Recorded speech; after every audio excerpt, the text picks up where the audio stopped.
వెళ్ళిందా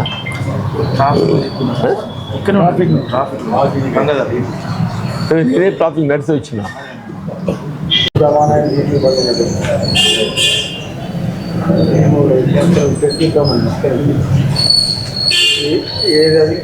ఇప్పుడు రాష్ట్రంలో అభివృద్ధి కార్యక్రమాలే కానీ సంక్షేమ కార్యక్రమాలే కానీ ఇవి నిరంతరం కొనసాగవలసిన ప్రక్రియ. కానీ దురదృష్టం ఏంటంటే తెలంగాణ రాష్ట్రానికి సంబంధించి 2018లో రెండో పర్యాయం ఏదైతే టీఆర్ఎస్ ప్రభుత్వం అధికారం రావటం జరిగిందో సంక్షేమ కార్యక్రమాలు ముఖ్యంగా ఇటు గృహ నిర్మాణ కార్యక్రమమే కానీ అటు దళితులు బలహీన వర్గాలకు సంబంధించిన స్వయం ఉపాధి కార్యక్రమాల అమలు సంబంధించే కానీ అల్పసంఖ్యాక వర్గాలకు సంబంధించిన స్వయం ఉపాధి కల్పన కార్యక్రమాలకు సంబంధించే కానీ పూర్తిగా నిలుపుదల చేసి గడిచిన 4.5 సంవత్సరాలుగా అటు గృహ నిర్మాణ కార్యక్రమమే కానీ ఇటు దళితులు బలహీన వర్గాలు అల్పసంఖ్యాక వర్గాలకు సంబంధించిన స్వయం ఉపాధి కార్యక్రమాల కల్పనకు సంబంధించే కానీ పూర్తిగా అంటే అసలు బహుశా నేను అనుకుంటా దేశంలో ఎక్కడ కూడా ఈ విధంగా పూర్తిగా స్తంభించిపోయినటువంటి యొక్క ప్రభుత్వాలు వేరే లేవనుకుంటాను నేను.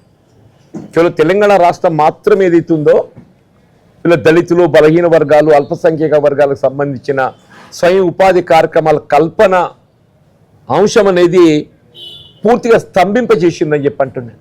ఇవాళ మీకు బీసీ యాక్షన్ ప్లాన్ అంటూ లేదు, మైనారిటీ యాక్షన్ ప్లాన్ అంటూ లేదు, ఎస్సీ యాక్షన్ ప్లాన్ అంటూ లేదు, హౌసింగ్ ప్రోగ్రామ్ సంబంధించి అసలు డిపార్ట్మెంటే ఎత్తేసిందని చెప్పి అంటున్నాను. ఇలా ఏమంట ఎన్నికలు సమీపించబోతున్న తరుణంలో ఇవాళ మనం వీఆర్ ఇన్ సెప్టెంబర్, మనం October any time first week or second week schedule వచ్చే అవకాశం ఉంది. ఇప్పుడు ఆర్భాటం చేసి మీకు గృహలక్ష్మి అని కానీ బీసీ బంధు అని కానీ దళిత బంధు అని కానీ మైనార్టీ బంధు అని కానీ ఏ విధంగా ఏదైతుందో ఇలా నిరుపేద వర్గాలను మభ్య పెట్టాలనే ప్రయత్నం చేస్తున్నాం మనం గమనిస్తున్నాం అని చెప్పి అంటున్నాయి. అంటే స్వయంగా వీళ్ళ బీసీ సంక్షేమ శాఖ మంత్రులు గంగుల కమలాకర్ గారు శాసనమండలి వేదికగా పేర్కొన్నారు. 2018 డిసెంబర్లో రెండో పర్యాయం అధికారానికి వచ్చినటువంటి ఒక టీఆర్ఎస్ ప్రభుత్వం ఈ 4 సంవత్సరాల కాలంలో ఈ స్వయం ఉపాధి కల్పనకు సంబంధించినటువంటి ఒక కార్యక్రమాల అమలు నిలిచిపోయిందని చెప్పి,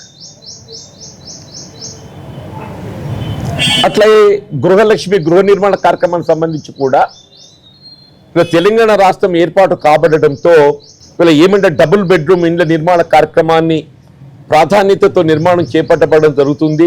5,04,000 రూపాయల అంచనా విలువతోనని చెప్పి పేర్కొనడం జరిగిందో మీకు 2018 డిసెంబర్లో అధికారానికి వచ్చిన తెలంగాణ రాష్ట్ర సమితి ప్రభుత్వం అసలు డబుల్ బెడ్రూమ్ కార్యక్రమాన్ని పూర్తిగా నిలిపివేసిందనడమా ఎత్తివేసిందనడమా మనం ఆలోచించుకోవాలని చెప్పండి. దాన్ని ప్రత్యామ్నాయంగా ఇప్పుడు ఏమంటున్నాం, మీకు గృహలక్ష్మి మేము ప్రభుత్వ స్థలాల కల్పన మాకు సాధ్యం కావటం లేదు, దాని స్థానే స్వంత స్థలాలు కలిగి ఉన్నటువంటి వారు ఎవరైనా నిర్మాణం చేసుకుంటే మేము 3 లక్షలు ఇస్తామని చెప్పి అంటున్నాయి. 2014లో ఏదైతే 5 లక్షల రూపాయల అంచనా వ్యయంతో నిర్మాణం తలపెట్టిన గృహ నిర్మాణ కార్యక్రమం వీళ్ళ రెట్టింపు వ్యయమైపోయింది. మీరు 10 లక్షల రూపాయల అంచనా వ్యయాన్ని మరి మంజూరు చేయవలసింది వీళ్ళు 5 లక్షల నుండి 3 లక్షల రూపాయలకు కుదింపజేసిందని చెప్పి అంటున్నాను.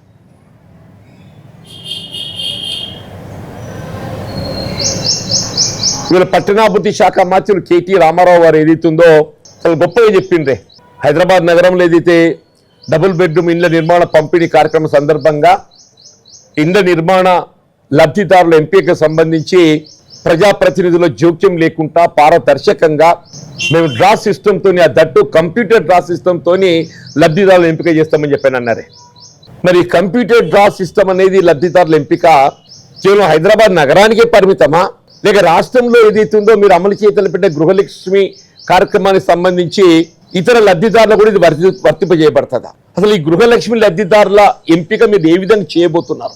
అట్లా బీసీ బంధుకు సంబంధించి కూడా అంటే వాస్తవంగా బలహీన వర్గాలలో గడిచిన 4.5 సంవత్సరాలుగా స్వయం ఉపాధి పథకాలు అనేది కరువైపోయి కనుమరుగైపోయి ఇవాళ ఏదైతుందో బలహీన వర్గాలలో ఉన్నటువంటి ఒక 90% జనాభా కులాలను పక్కన పెట్టి కేవలం 10% కులాల మాత్రమే వీళ్ళు ఎంచుకొని అంటే వాస్తవంగా ఏదైతుందో ఈ బలహీన వర్గాలకు సంబంధించిన స్వయం ఉపాధి కల్పన అనేది ఇది అన్ని కులాలకు ఇది శాశ్వతంగా కొనసాగాల్సిన ప్రక్రియ. ఇది this is not first time programme and ఇది ఒక కులానికి పరిమితమైన అంశం కాదు. ఇది ఇంతవరకు ఏదైతుందో నా సుదీర్ఘ ప్రజా జీవిత అనుభవం చెప్తున్నాను.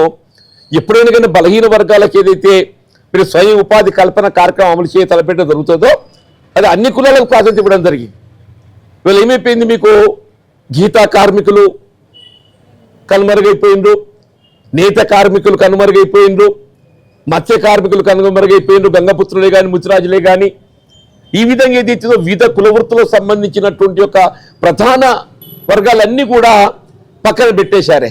పెట్టి బీసీ బంధు అని చెప్పని 4.5 సంవత్సరాలుగా బలహీన వర్గాలను వివక్ష గురి చేసి ఇవాళ ఏదైతుందో ఎన్నికలు సమీపించబోతున్న తరుణంలో అది ఎమ్మెల్యే బంధుగా మార్చి మరి లబ్ధిదారుల ఎంపిక కార్యక్రమం చేపట్టబడడం జరుగుతుందంటే అసలు ఈ రాష్ట్రంలో భారత రాజ్యాంగ నిబంధనలకు అనుగుణంగా ఏర్పడ్డ ప్రభుత్వం కొనసాగుతున్నదా, లేక టిఆర్ఎస్ అంటూ తమగంటూ ఏదైనా ప్రత్యేకమైనటువంటి ఒక రాజ్యాంగాన్ని పొందుపరుచుకున్నారా?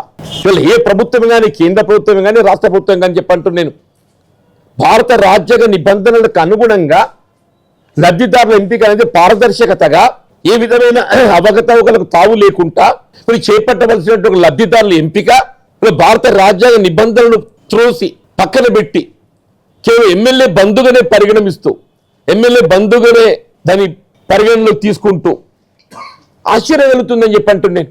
దళిత బంధు లబ్ధిదారుల ఎంపికకు సంబంధించి అయితే ఇంకా ఆశ్చర్యకరమైన విషయం అని చెప్పంటున్నాను. అసలు ప్రభుత్వం అమలు చేయతలబెట్టే ఏ సంక్షేమ కార్యక్రమం అయినా మీరు లబ్ధిదారుల నుండి ఏదైతుందో ఆశావాహుల నుండి దరఖాస్తులు స్వీకరింప చేయడం సగలం. ఇది అసలు దళిత బంధువుకు సంబంధించి ఏమవుతుంది ఏంటి మొత్తం దళిత సమాజం అంతా గందరగోళానికి గురవుతుంది అంటూ నేను యావత్ దళిత సమాజం అని చెప్పంటున్నా. అసలు లబ్ధిదారుల ఎంపిక ఎవరు చేపట్టబోతున్నారు, ఏ విధంగా లబ్ధిదారుల ఎంపిక నిర్ణయం చేయబోతున్నారు, దానికి సంబంధించిన దరఖాస్తు స్వీకరణ ఎవరు తీసుకోబోతున్నారు, దాని బాధ్యులు ఎవరు, అసలు రాష్ట్రంలో కొనసాగుతుంది ఇది రాజ్యాంగబద్ధంగా ఏర్పడబడ్డ ఒక ప్రభుత్వమేనా, లేక టీఆర్ఎస్ పార్టీ తమకంటూ ఒక ప్రత్యేకమైన ఒక రాజ్యాంగాన్ని ఏర్పాటు చేసుకొని ఇక్కడ ప్రభుత్వ కార్యక్రమాలు నిర్వహింపజేస్తుందా?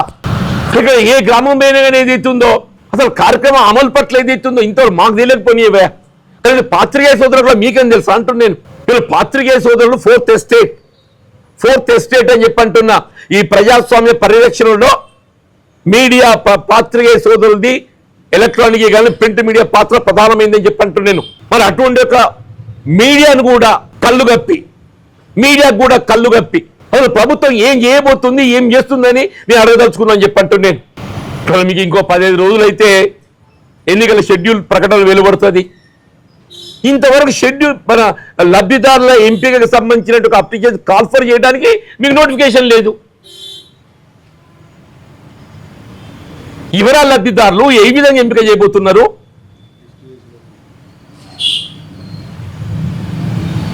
గౌరవ జిల్లా కలెక్టర్ జగిత్యాల గారికి ఏదైతుందో నేను ప్రత్యేకంగా విజ్ఞప్తి చేస్తున్నాను. ఇలా జగిత్యాల జిల్లా ఏదైతుందో మొత్తం రాష్ట్రంలోనే పారదర్శకతకు ఆదర్శంగా నిలుస్తుందని భావించేటటువంటి జిల్లా జగిత్యాల జిల్లా చెప్పండి. ఇలా పారదర్శకతకు ఆదర్శంగా నిలిచే విధంగా ఏదైతుందో జగిత్యాల జిల్లా ఏ విధమైనటువంటి అవకతవకలకు తావు లేకుండా మీరు దళిత బంధువుకు సంబంధించినటువంటి ఎంపిక ప్రక్రియ లబ్ధిదారులను ఏ విధంగా ఎంపిక చేయబోతున్నారు, దయచేసి క్లారిటీ ఇవ్వండి. మీరు ప్రజాప్రతినిధుల సలహాలు సూచనలు అని చెప్పంటే ఎవరా